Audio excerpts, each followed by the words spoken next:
Selamat datang kembali di Podcast Sistomat. Podcast Sistomat membahas berbagai fenomena sosial secara ilmiah dan kritis. Dan bersama gue, Afal. Dan gue nggak sendirian, tentu saja bersama Bung MH atau Bung Mukhtar Habibie. Apa kabar Bung MH? Kabar baik, Bung Afal. Baik. Bung MH, kemarin kan di episode sebelumnya kita sudah membahas industrialisasi ya. Tetapi kan pada kenyataannya tidak semua negara industrialisasinya berhasil dan optimal. Nah, termasuk di Indonesia. Ini kan akhirnya karena industrialisasinya tidak berhasil, banyak orang bikin mencari lapangan pekerjaannya sendiri di sektor ekonomi informal. Lalu gimana nih Bung? Yang dimaksud ekonomi informal itu sebetulnya apa? Barang apa ini gitu?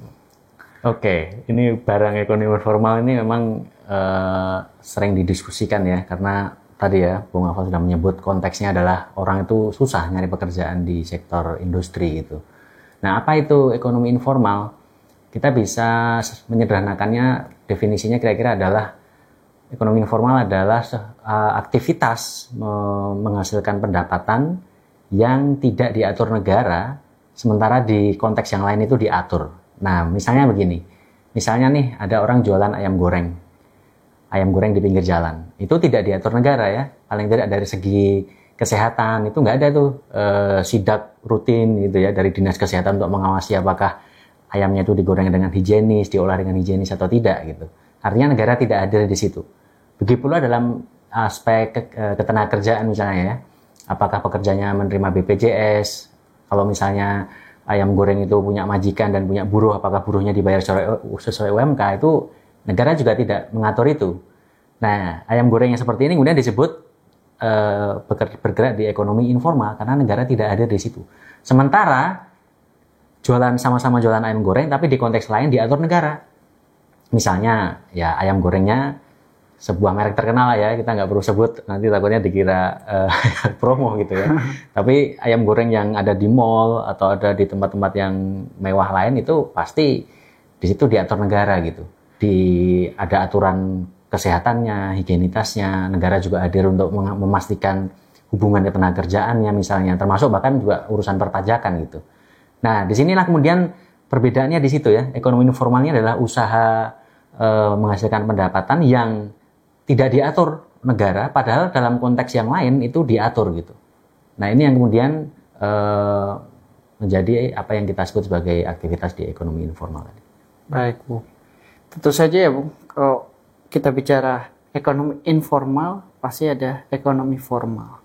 Sebenarnya, Bu, ini dua hal ini berkaitan atau enggak deh, Bu? Kalau ada, hubungannya seperti apa antara ekonomi formal dan informal?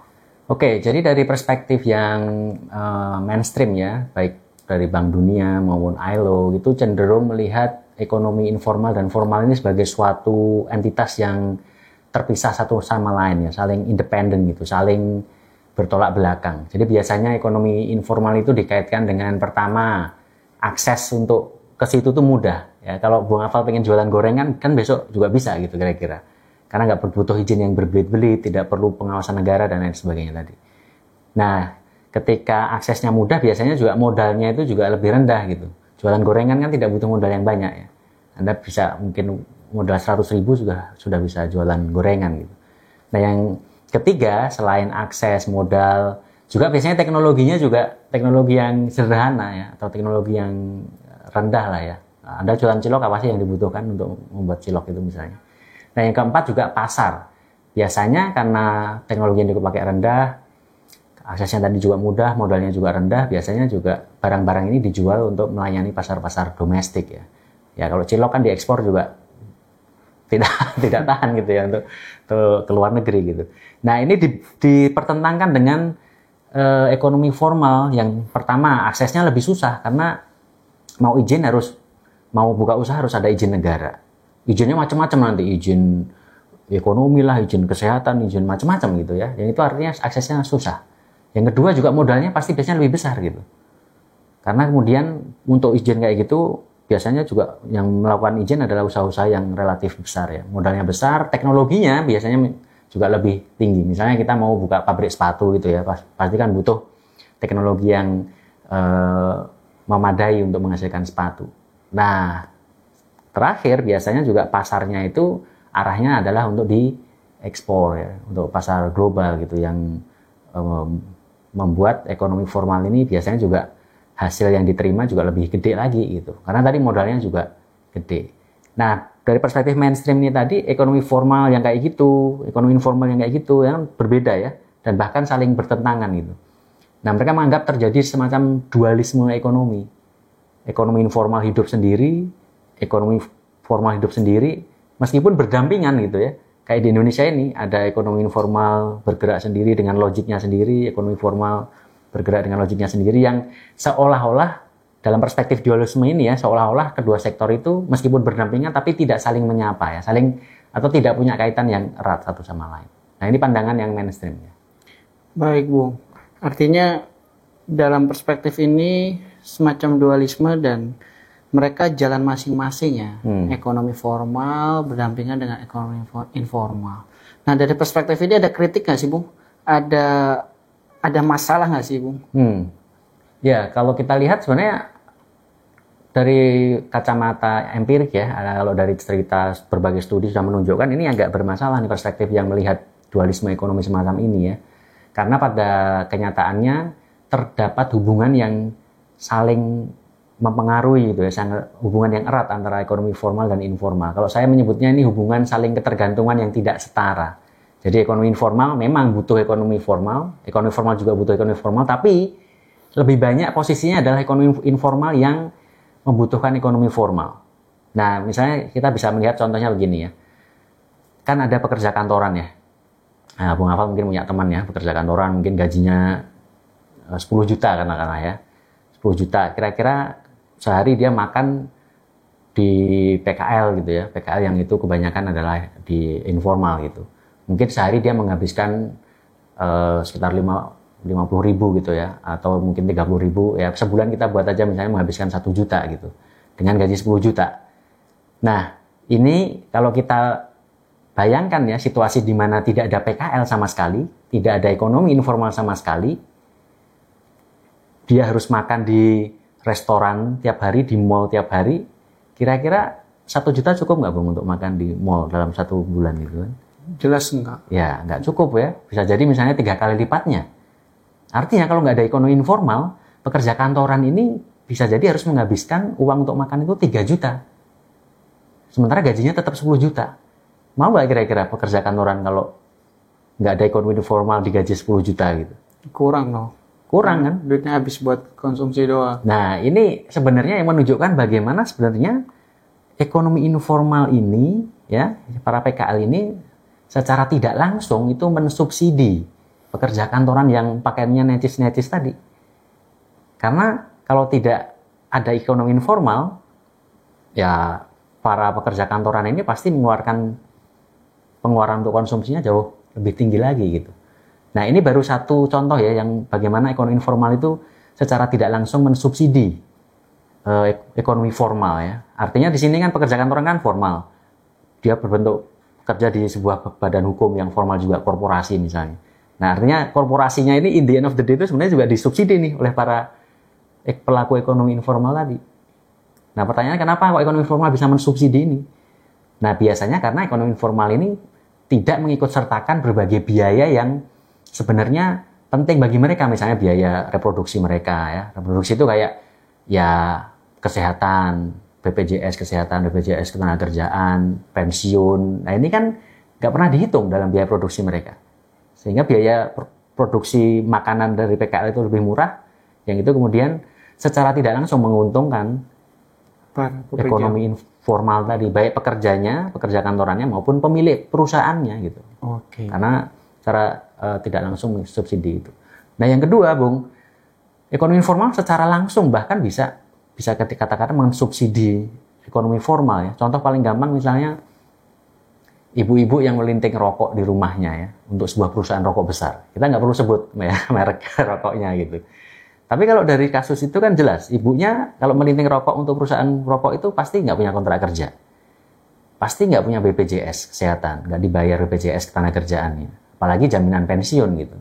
Artinya, perusahaan rokok dalam hal ini sudah memangkas ongkos produksi yang luar biasa besar dengan mempekerjakan ibu-ibu yang berada dalam ekonomi informal ini. Karena kalau pekerja itu tidak punya kontrak kerja, itu berarti informal ya, karena nggak ada pengawasan negara. Itu yang membedakan ya, kawan-kawan, untuk membedakan yang paling mudah. Gitu. Karena ekonomi formal, pekerja itu pasti punya kontrak kerja. Meskipun dia pekerja tetap atau outsourcing, dia tetap punya kontrak kerja. Nah, kalau tidak dia nggak punya kontrak kerja kayak ibu-ibu melinting rokok tadi, hak-haknya ya susah untuk dipenuhi gitu ya. Susah mengharapkan negara untuk melindungi dia karena kontrak kerja aja dia nggak punya.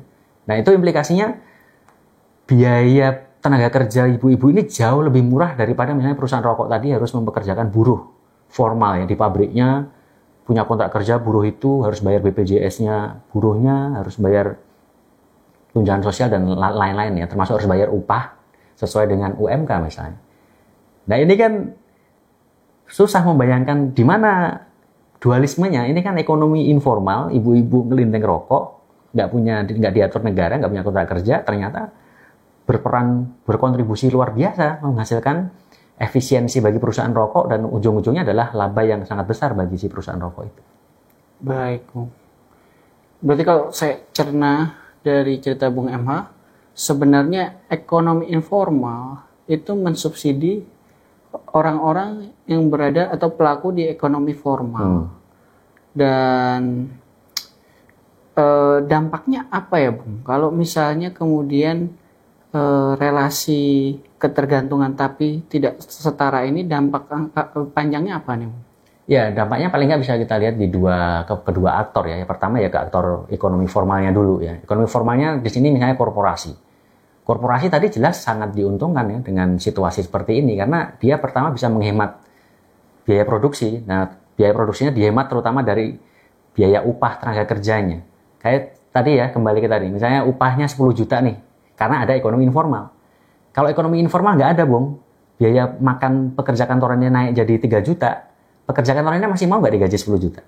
Nggak mau. Nggak mau bisa. Jadi dia minta 15 juta gitu. Korporasi akhirnya yang rugi kan kalau nggak ada ekonomi informal gitu. Nah, ini contoh sederhana ya bagaimana situasi hubungan ekonomi informal dan formal itu menguntungkan secara tidak langsung korporasi formal tadi. Nah, itu bagi si korporasi formalnya ya. Nah, bagi pelaku ekonomi informalnya ini dampaknya bervariasi ya. Jadi kita nggak bisa mengasumsikan pelaku informal ini sebagai komunitas yang homogen. Pelaku ekonomi informal itu ada macam-macam ya. Misalnya sama-sama jualan ayam aja tadi ya, ayam goreng gitu. Ada usaha yang mempekerjakan orang lain. Artinya ini pemilik usahanya punya modal lumayan besar, kemudian mempekerjakan buruhnya. Nah, ini kan berarti dia majikannya.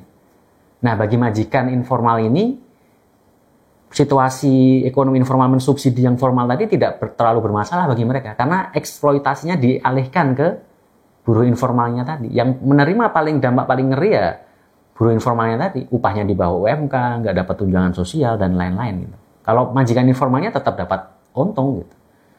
Nah, pelaku yang lain dalam ekonomi informal kita bisa sebut PCP ya, Petty Commodity Producer, atau secara populer disebut kaum marhen, yang mereka ini adalah usaha yang mengandalkan tenaga keluarga sendiri. Jadi tidak mempekerjakan orang dan juga tidak dipekerjakan oleh orang lain. Nah, kan ada juga yang jualan ayam goreng dengan yang model PCP ini kan. Nah, kalau yang kayak gini, karena tadi ya mereka nggak mau perhitungkan biaya sosial, biaya kesehatan, termasuk pensiun, sehingga ketika jualan ayam goreng ya harganya murah gitu ke konsumen. Gitu. Nah, tapi implikasinya kalau mereka mengabaikan biaya reproduksi tadi ya, biaya kesehatan, pendidikan anak itu diabaikan, ya itu artinya mereka sedang mengerjakan apa yang disebut sebagai self-exploitation gitu.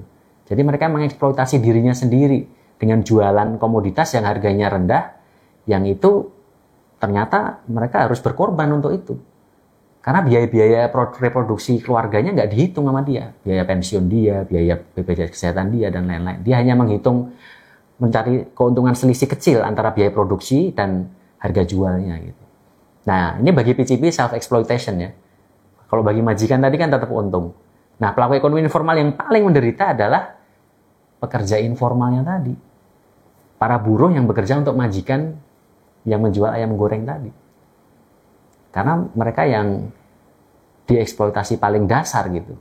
Nggak dapat BPJS, upahnya biasanya di bawah UMK, dan otomatis nggak punya hak pensiun, hak berserikat juga nggak ada. Nah, ini membuat pekerja informal menjadi pihak yang paling rentan dalam relasi antara ekonomi informal yang mensubsidi ekonomi formal tadi.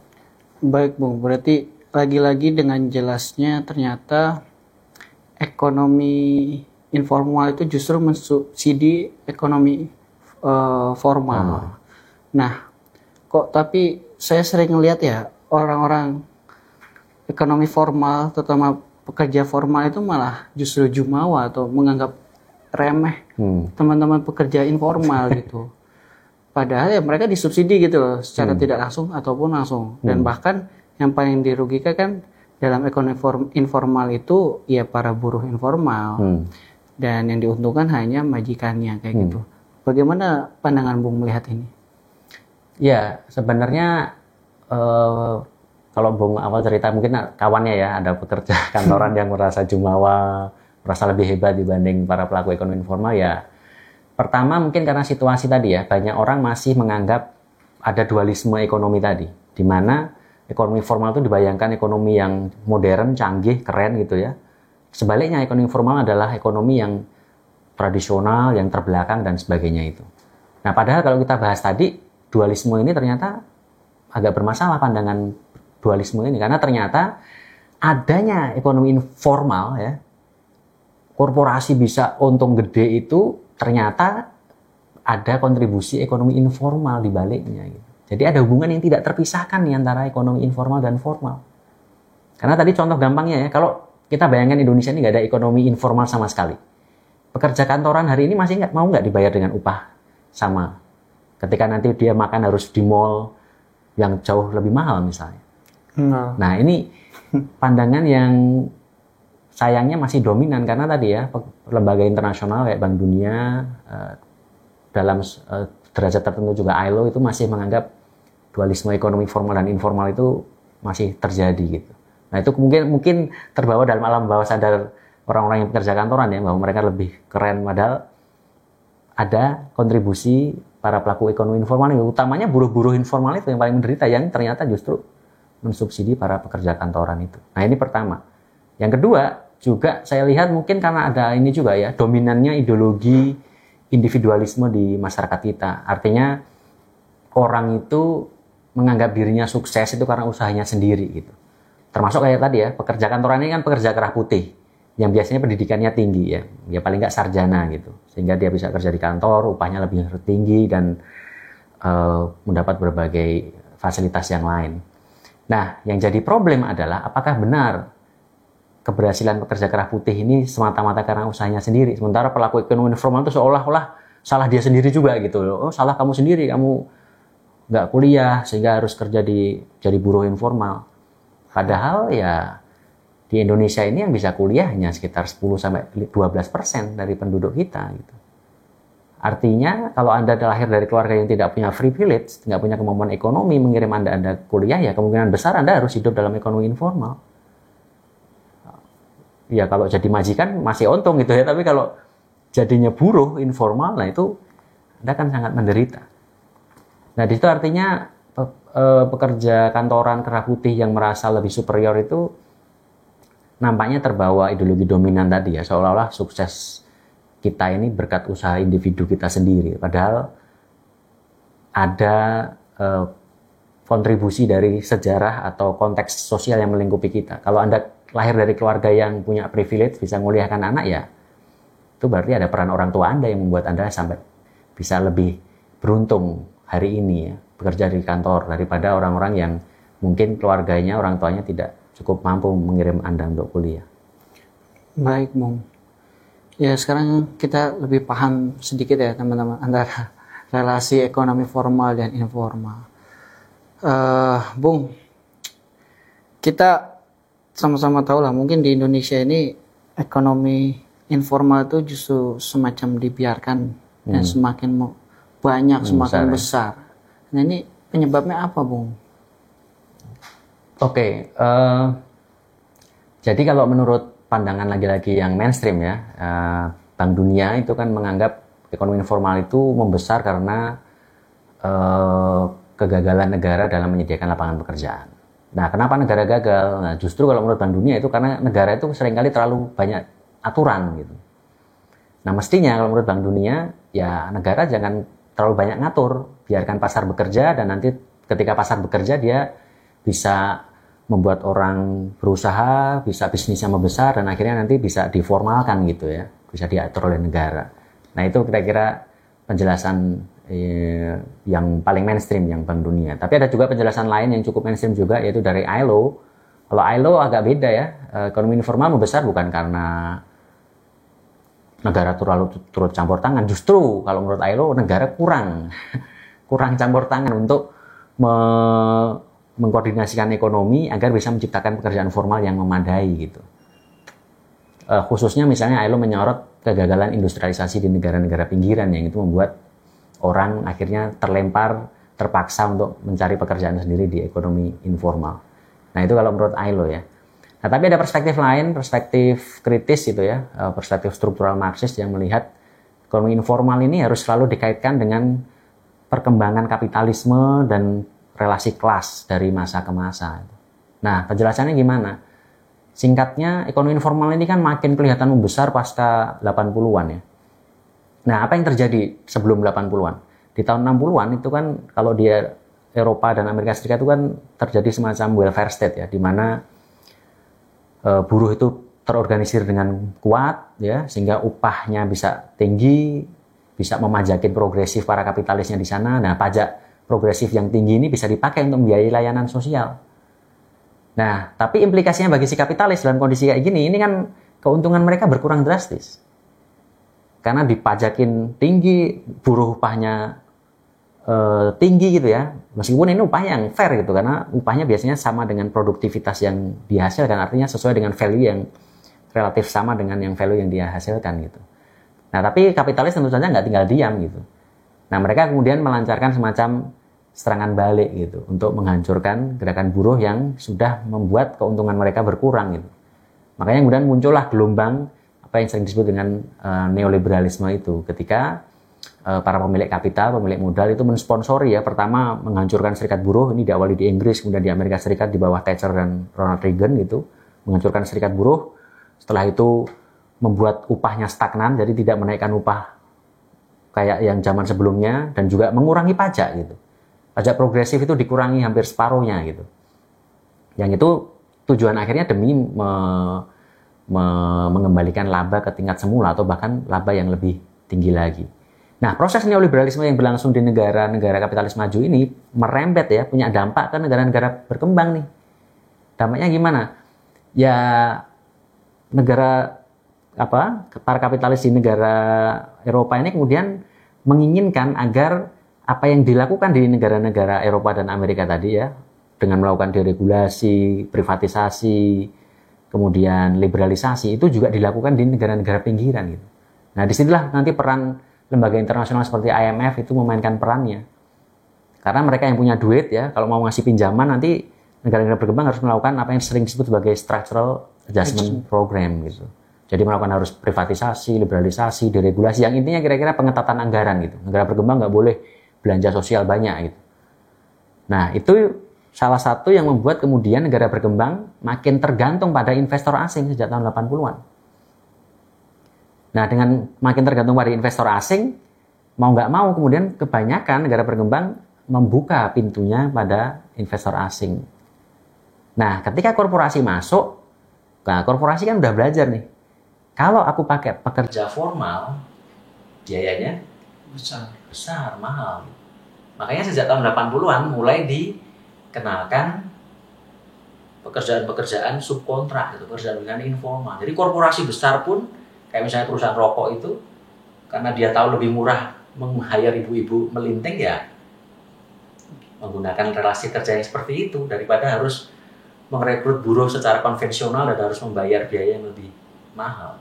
Nah, ini yang membuat ekonomi informal itu makin membesar di negara-negara pinggiran karena ada informalisasi yang didukung langsung oleh para korporasi ini. Selain ya akibat dari di negara berkembang industrialisasi yang belum berjalan dengan sempurna gitu, kecuali kemarin kita bicarakan ya Korsel dan Taiwan gitu. Sehingga ketika hanya mengandalkan investor asing, ya industrialisasinya gini-gini aja. Dan ketika investor asingnya bawa model relasi kerja yang informal, ya informalitas makin membesar di negara-negara pinggiran seperti Indonesia.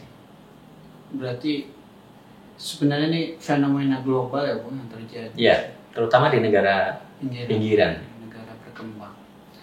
Nah, kalau untuk Indonesia sendiri Bung, bagaimana negara atau pemerintah merespon atas dasar ekonomi informal yang semakin besar dan semakin berkembang ini? Ya, Indonesia ini sayangnya meresponnya dengan cara yang menurut saya malah membuat ekonomi informalnya makin parah gitu ya. Yang terakhir misalnya dengan Undang-Undang Cipta Kerja itu diatur bahwa usaha kecil atau mikro itu boleh tidak membayar buruhnya sesuai UMK. Artinya boleh membayar di bawah UMK. Nah ini kan artinya buruh-buruh burjo warung Padang. Karena ukuran kecil itu kan di bawah buruhnya yang di bawah 20 orang. Artinya kalau usaha itu buruhnya kurang dari 20 orang, nah itu boleh untuk tidak membayar UMK gitu. Meskipun nanti ada beberapa catatan gitu ya, tapi itu sama saja dengan makin membuat para pekerja informal yang tadinya udah rentan itu sekarang makin rentan lagi. Karena para pemilik usaha kecil-kecilan ini, para majikan informal itu sekarang punya dasar hukum untuk bilang bahwa aku nggak perlu bayar kamu UMK gitu. Kalau nggak mau ya silakan gitu ya. Berarti sekarang positioning negara di Indonesia itu udah jelas ya Bung. Justru negara itu membiarkan ekonomi informal itu memang membesar gitu. Nah, dampaknya apa nih Bung atas kebijakan dan positioning negara terhadap ekonomi informal ini? Ya, artinya berarti situasi yang tadi sempat kita bahas ya, bagaimana ekonomi informal itu, pelaku-pelaku ekonomi informal mensubsidi ekonomi informal itu akan masih berlanjut gitu. Dan artinya yang kedua, kalau ekonomi informal terus mensubsidi itu artinya kan pelaku ekonomi informal yang paling lemah yaitu pekerja informal juga makin rentan gitu. Itu nggak berlaku misalnya bagi majikan informalnya yang cenderung punya modal ya, meskipun kecil-kecilan, tapi paling nggak mereka nggak dieksploitasi kayak buruhnya gitu. Mereka masih bisa dapat laba. Nah ini yang kira-kira akan terus berlanjut kerentanan bagi para pekerja informal ini kalau situasinya seperti ini terus. Tidak ada industrialisasi yang signifikan, tidak ada pembangunan ekonomi domestik yang berkelanjutan misalnya, yang ada koherensi ya, kemarin kita bahas antara pertanian dan industri gitu. Baik Bung, kalau dampaknya terhadap pekerja formal, apakah akan terjadi fragmentasi perbedaan terhadap kelas itu? Ya, sebenarnya kalau pekerja formal ini mereka kan tadi merasa superior ya, dan ini juga memang ujungnya mempersusah atau mempersulit kesatuan antara pekerja-pekerja informal dan pekerja formal, karena pekerja formal merasa lebih superior, mereka merasa itu usahanya sendiri, sementara bahkan mungkin sebagian dari mereka nggak menganggap dirinya sebagai buruh gitu, karena mungkin bekerja di tempat yang nyaman ya, pakai baju yang keren gitu. Dan ini akan mempersulit solidaritas antar pekerja. Padahal dua-duanya ini pekerja ya, dua-duanya menggantungkan hidupnya dari upah yang mereka terima, baik pekerja kantoran yang bekerja kerah putih maupun pekerja kerah biru yang berada di pekerjaan informal tadi. Baik Bung, artinya balik lagi, kalau misalnya negara tetap seperti ini, justru prinsip-prinsip seperti dalam sila kelima Pancasila, keadilan sosial bagi seluruh rakyat Indonesia itu justru semakin jauh ya Bung? Benar bisa begitu? Iya, ini kan berarti orang yang sudah lemah justru diminta untuk menanggung semua atau menanggung orang yang ekonominya sebenarnya lebih kuat gitu. Ini berkebalikan total dengan prinsip keadilan gitu kan. Yang ini mestinya perlu kita koreksi ya, karena pekerja informal mestinya mendapatkan perhatian yang lebih dari kita semua. Baik Bu, sepertinya sampai di sini dulu diskusi kita kali ini. Saya sih juga punya pertanyaan-pertanyaan, dan teman-teman saya juga yakin punya pertanyaan seperti ya, lebih baik dibanding gak ada pekerjaan sama sekali gitu kan. Nah, kita akan bahas di episode selanjutnya seputar itu. Sampai jumpa kawan-kawan.